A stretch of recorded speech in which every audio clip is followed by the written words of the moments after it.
पंच परमेष्टि भगवंतों की, शासन नायक भगवान महावीर स्वामी की, मूल नायक देवादिदेव 1008 श्री चंद्रप्र भगवान की, सिद्ध चक्र महामंडल विधान की, परम पूज्य आचार्य गुरुवर श्री विद्यासागर जी महाराज की, अहिंसा परमो धर्म की। भगवान की मुखमाटी का एक सूत्र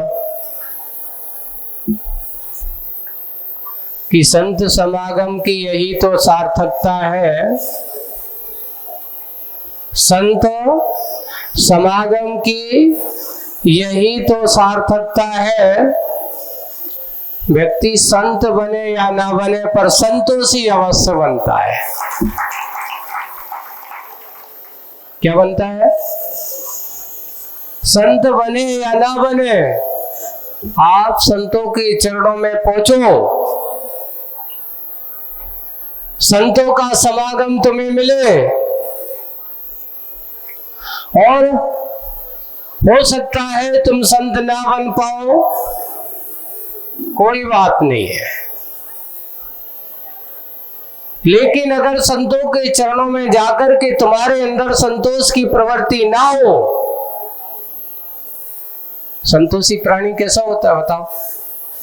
वो हमेशा एक भावना आता है, साईं इतना दीजिए जामे कुटुंब समाए, साईं इतना दीजिए जामे कुटुंब समाए, मैं भी भूखा ना रहूं और साधु ना भूखा जाए।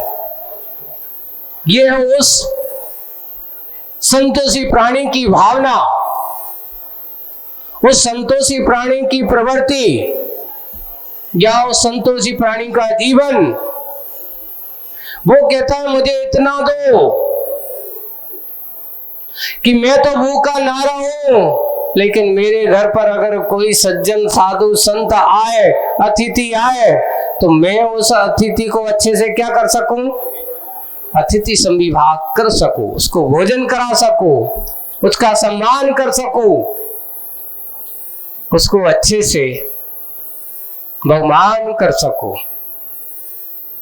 ये है अपने यहां जैन श्रावकों के लिए ये कहा कि प्रतिदिन जो अपने दैनिक चर्या के साथ साथ जीवन के जीने के उद्देश्य के साथ साथ जो हमेशा अपने संत और भगवंतों को आगे रखता हो, कोई भी काम करने के पहले अपने भगवंत और अपने गुरुवंत उनके चरणों में अपना क्या कर चुकाता हो?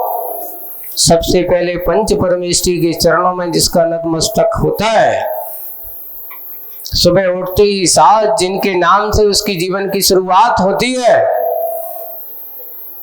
वह श्रावक परम संतोषी श्रावक माना जाता है।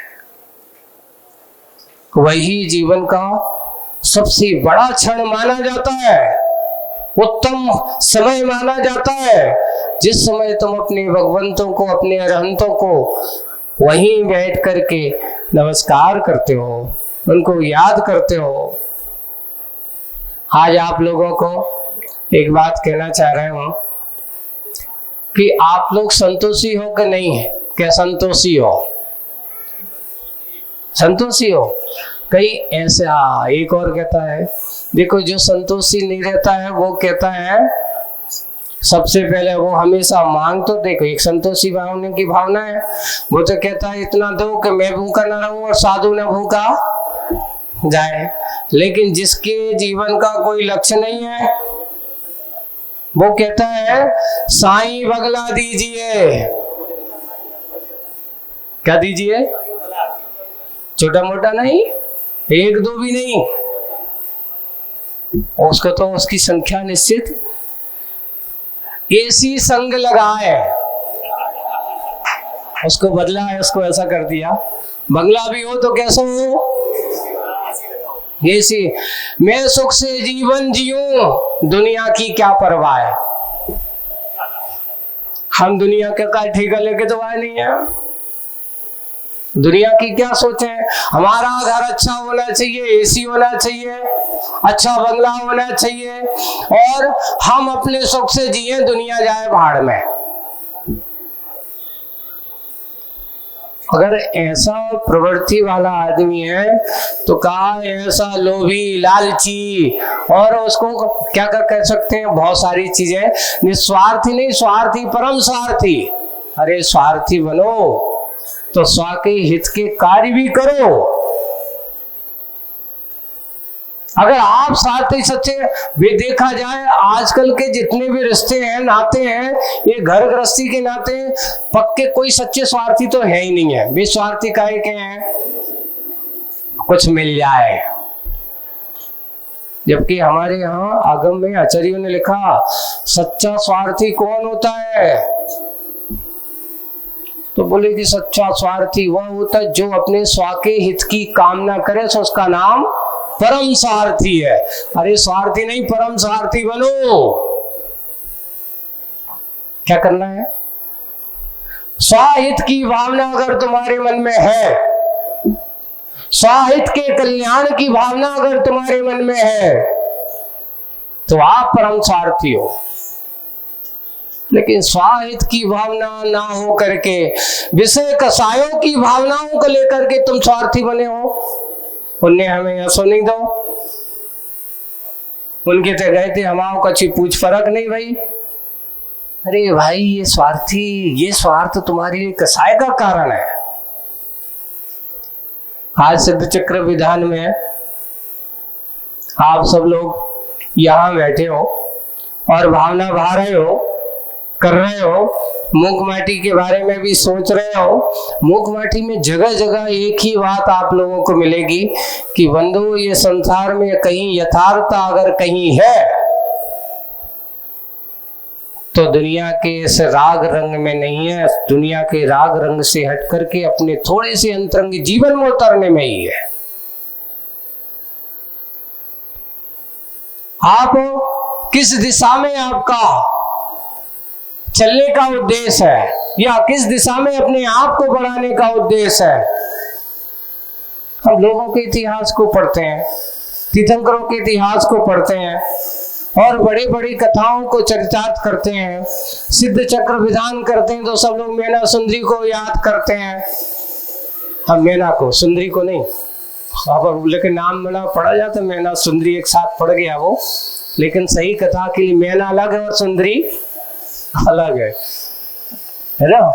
पर उस मेना श्रीपाल को याद करते हैं, और याद करके कहीं तुमने सोचा कि उनने किसको याद किया? तुम उनको याद करते हो, पर उनने किसको याद किया? उनके कैसे संकट दूर हुए? उन्होंने संकट दूर करने के लिए कहीं ससुराल नहीं गए, कहीं मायके नहीं गए, पिता ने कुछ किया, कोई बात नहीं, कोड़ीपति जो दिया आपने वो कामदेव बन जाएगा। कैसे बनेगा? किससे? तो मुनिराज के वचन थे कि बेटी जाओ, क्या करो? अच्छे से भगवान की आराधना करो, सिद्धों की आराधना करो, तेरी भावना पूरी। और तुमसे हम कहें कि आ जाओ, तुम्हारा समय नहीं है, क्या करे, करने तो है। तो सागर की अगर पूरे लोग सबके सब मैना की बात स्वीकार कर लेते, अब मैना जैसे गुरु महाराज की बात स्वीकार कर लेते, तो वे क्या करते? स्वार्थी बनते कि निस्वार्थी बनते? कि ऐसा करते, स्वाई बंगला दीजिए। बंगला मांगने वाले बहुत है। अगर आज कह दिया जाए यहाँ पे भागुदय में, जिनके यहाँ घर नहीं है, जिनके यहाँ जाओ, आज एक ऐसा ऑफर खुला हुआ है कि जिनके यहाँ जो कुछ जो चाहिए वो मिलने वाला है, तो मांगने वालों की लाइन लग जाएगी। और अभी कहा कि देखो इस बार आपको 2550वां निर्माण महोत्सव भगवान महावीर स्वामी का, कौन के शासन काल में हो तुम? आपको भगवान महावीर के शासन काल में रहने का गर्व है कि नहीं? कि मेरा देखो बहुत पुण्य कर्म का उदय है कि मैं भगवान महावीर स्वामी के शासन काल का एक श्रावक हूं, एक साधक हूं। अपने आप को गर्व और गौरव के साथ कि जिन्होंने आज उस दीपावली के दिन निर्वाण महोत्सव को प्राप्त किया, और करते करते पूरे के पूरे 2550वां निर्वाण दिवस तुम्हारे बीच आने वाला है। मात्र अब कितने दिन, आज चतुर्दशी है, ठीक 1 महीना है पूरा। कितना महीना? 1 माह। क्योंकि अगला अमावस्या के दिन भगवान का मोक्ष कल्याणक होगा, और ये 30 दिन में आपको पूरा सारा विश्व, जहां जहां भी भगवान इस महावीर निर्वाण महोत्सव के बारे में ये कहा जा रहा है, बहुत सारी योजनाएं, बहुत सारी संयोजनाएं हैं। अरे भगवान महावीर स्वामी के इस निर्वाण दिवस पर हम भी एक नया निर्माण करेंगे। सर्व तो भद्र तो बन ही रहा है, पर अपने जीवन को सर्व तो भद्र सर्व सुखी बनाने का कार्य करेंगे। पर कैसे होगा? पैसा जोड़ने से सुखी नहीं होता। पर तुम्हारी धारणा तो जाइए कि पैसा तिजोरी में जितना भरो उतना ही अच्छा।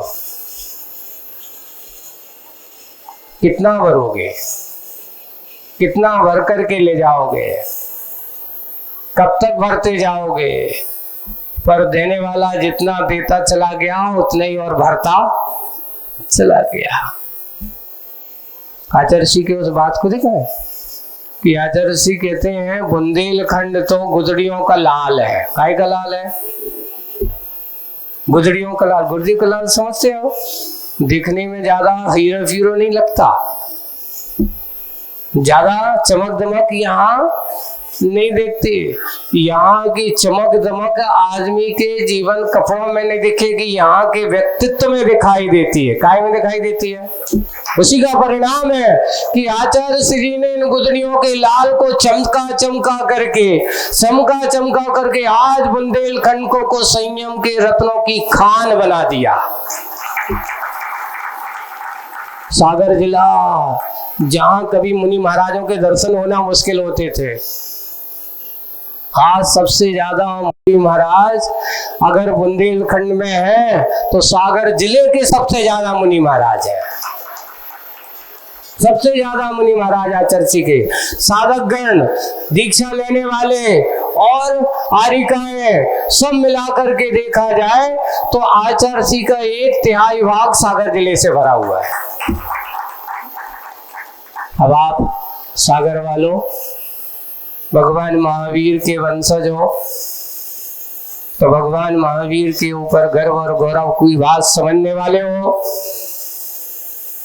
तो इस बार का निर्वाण महोत्सव हमारा कोई सामान्य निर्वाण महोत्सव नहीं है। इस बार का निर्वाण महोत्सव हमारे भगवान महावीर स्वामी के बिल्कुल 25 से 50वें निर्वाण महोत्सव पर हम चाहेंगे कि भगवान महावीर स्वामी ने जैसे 8 कर्मों का नाश किया है और उस केवल ज्ञान को प्राप्त किया है, केवल ज्ञान शुद्ध स्वरूप सिद्धत्व को प्राप्त किया, वैसे भी एक एक दीप, मात्र ज्यादा नहीं है। 300 नाम तो वे तो बैठने सोच रहे हैं कि क्या होगा, कौन होगा। अभी आज भैया मैं सुन रहा था कि इतने सारे लोगों में से अभी 100 नाम, 110 नाम, अरे चाहते तो एक साथ लिखते तो 1000 नाम तो वैसे ही हो जाना थे। 2550 व्यक्ति भी खड़े हो जाएं तो भी कम है सागर में, क्योंकि इतनी बड़ी समाज है। और मात मत सोच लेना ये तो 2550 दीपकों की संख्या है, मैं तो चाहूंगा कि 2550 व्यक्तियों की संख्या होना चाहिए, है ना। तब हम इस निर्वाण महोत्सव को और महा महोत्सव का रूप बनाएंगे। ऐसा आने वाला समय और आने वाला काल ये सारे के सारे एक रूप है। एक निर्माण महोत्सव के बहाने हम अपना एक ऐसा निर्माण कार्य और करते जाएंगे। बात निश्चित है कि बड़ी बड़ी राशि अपनी जगह काम करती है, पर छोटी छोटी राशि भी बहुत बड़ा योगदान देती है। बूंद बूंद के मिलन से जल में गति आ जाए, आचार्य का दोहा है ये। बूंद बूंद के मिलन से जल में गति आ जाए, सरिता बन सागर बने, सागर बूंद समाए। एक बूंद जब आपस में मिलती है, मिलती हुई अनेक बूंदों का संयोग धारा बनती है। वह धारा बनकर के एक सरिता का रूप लेती है। सरिता बहते बहते कहाँ चली जाती है? सागर में चली जाती है। सोचिए उस बूंद का अस्तित्व कितना बड़ा है। एक छोटी सी बूंद का अस्तित्व कितना है। हम बूंद ही बने लेकिन मिल करके बने। अलग अस्तित्व पर रहने वाली बूंद का कोई अस्तित्व नहीं होता, उसमें कोई गति नहीं होती। गति और प्रगति अगर कहीं है तो मिलकर रहने में है। जैसे बूंद बूंद के मिलन से जल में गति आ जाए, वैसे बंधुओं हम भी भगवान महावीर के शासन काल में है। अपनी गति और प्रगति सब एक साथ मिलकर करते हैं, एक साथ चल करके करते हैं, तो वो हमारी प्रगति दिखाई देगी। और नहीं है तो बूंद का कोई अकेले का कोई अस्तित्व, एक बूंद गिरती है धूल में, वहीं रह जाती है, सूख करके उसका अस्तित्व खो जाता है। और जब वो अनेक सी साथ मिलती है तो वैसे ही सागर में उस दिन हम एक महासागर देखेंगे। भगवान महावीर स्वामी के निर्माण महोत्सव पर एक महामहोत्सव का रूप देखेंगे। और सब मिलकर के इस बार हम महानिर्वाण महोत्सव मनाएंगे 2550वां। घर बैठे बैठे नहीं मनाना है ना। आप लोग गौर करना है, जब निर्वाण महोत्सव आता था 4 बजे से लोग, हम मुझे मालूम उस समय जब देते तो घर उठ जाते, अपन नींद आती थी, अरे उठ आज दीपावली है, आज के दिन अगर सोए लंका के गधा बनोगे ऐसे ही कहते थे। आज के दिन सोने का नहीं है, अगर तुम सोए तो क्या होगे फिर? तो बोले कि लंका के गधा बनोगे। गधा नहीं बनना, गदहा बनना है। मुखवाटी में क्या है? गध यानी रोग को हरण करने वाला जो है, अपने पापों का हरण करने वाला है, उसका नाम गदहा।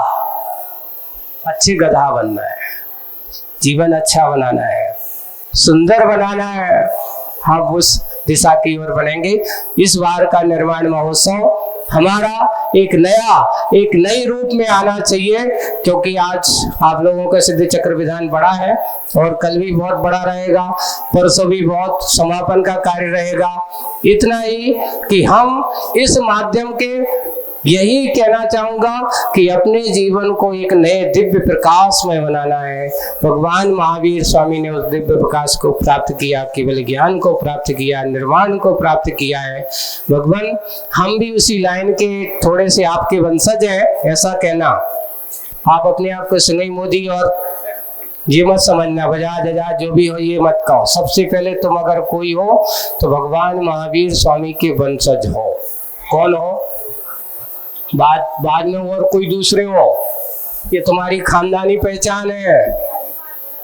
लेकिन सबसे पहले हम अपने उन अग्रज और अपने वंशजों की गरिमा गौरव को बनाते हुए, उनके मार्ग का अनुसरण करते हुए और भक्ति भाव के साथ अपने उस जिन धर्म को आत्मसात करते हुए उस कार्य को करेंगे। इतना ही कहते हुए विराम लेता हूँ। बोलिए परम पूज्य आचार्य गुरुवर श्री विद्यासागर जी महाराज की।